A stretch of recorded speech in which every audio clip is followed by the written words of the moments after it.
हर की कही के जान मिले अइलू ना, रहे का कमी तू बतैलू ना, आ तहरा अखिया में कैसन रोवाई बा। तब लड़की कहती है अरे की प्यार के दुश्मन बनल हमार भाई बा, आ दोसरे से करावत हमार सगाई बा। अरे प्यार के दुश्मन बनल हमार भाई बा, आरती न्यूज मनीषवे से करावत हमार सगाई बा।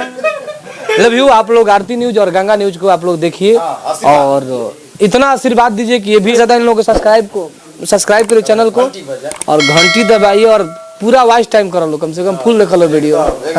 क्योंकि आपका हम जब भी वीडियो देखते हैं तो मेरा क्या बोलते हैं इतना ना हंसते, हाँ एनर्जी आता है, इंटरटेन करते हैं। क्या बात बताओ, भोजपुरी में यही सीखा है कि हर नवंबर दिसंबर में जब ठंडा पड़ता है नो तो थोड़ा ना थोड़ा दिस दैट हो ही जाता है। कभी राकेश मिश्रा जी के साथ होता है तो कभी रितेश पांडे भैया के साथ होता है तो कभी कल्लू जी के साथ होता है तो कभी खेसारी भैया के साथ होता है। हाँ, तो बदलाव होता रहता है। नेक्स्ट साल में हुआ था, क्या बोल रहे हैं, राकेश मिश्रा जी को लेकर कुछ बातें हुआ था दिस दैट, वो भी लाइव में आ रहे थे तो बोल रहे थे कि हमारे साथ रिपोर्ट मारा जाता है। तो वो ये होता रहता है, अपना अपना होता रहता है। इसमें हम हाथ जोड़ के विनती कर रहे हैं कि इसमें जनता बिल्कुल अपने दिल पे ना ले, ये कलाकारों की मैटर है। कलाकार लोग खुद समझ लिए तो आप क्यों उलझ रहे हैं अभी तक।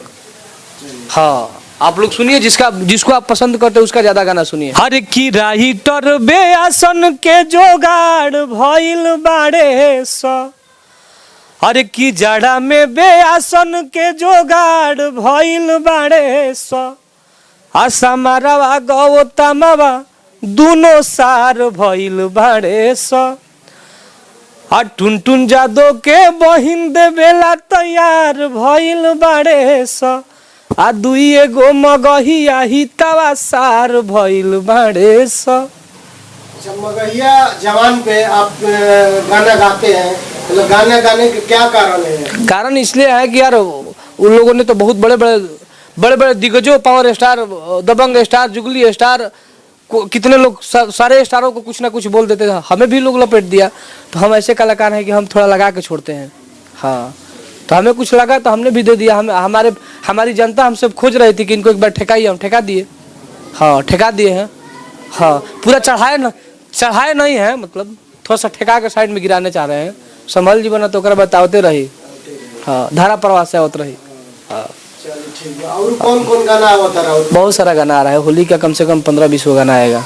हाँ, कंटिन्यू गाना आएगा। जाड़ा का भी गाना भी आया है कि तू हवा जाड़ के रजाई, जाड़ वाला गा के सुना, ठंडा के मौसम में। हर की ओढ़िला कहमर या पेन्हिला सूटर, आ मिले ना हमके बोलावा कबूतर, तो घरे ठंडा में बंडा नया है। तब लड़की कहती है हर कि तू हवा सर्दी के दवाई, मिले आवा हमारा जाड़ के रजाई, तू हवा सर्दी के दवाई।